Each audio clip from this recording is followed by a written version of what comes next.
চোখে চশমা দিয়েছি, কারণ সূর্যের তাপে তাকা যাচ্ছে না, একদম তাকানো যাচ্ছে না গরমের মাঝে।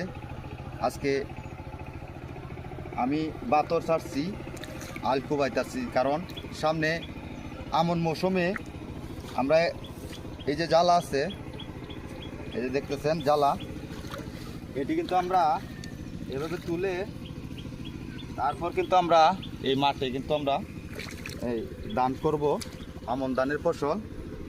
তো সকলেই দোয়া করবেন যেন আমন ধানের ফসল ভালোভাবে আমরা তুলতে পারি।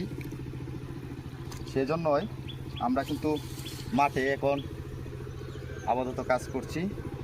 আপনারা কিছুক্ষণ আগে দেখছেন যে এখানে আমি কি করতেছি, অবশ্যই দেখেছেন কি আমি করতেছি।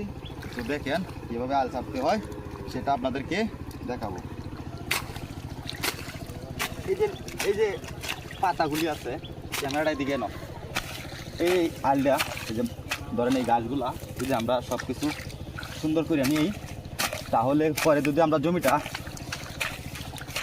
চাষ করি তাহলে কিন্তু আমরা প্রচুর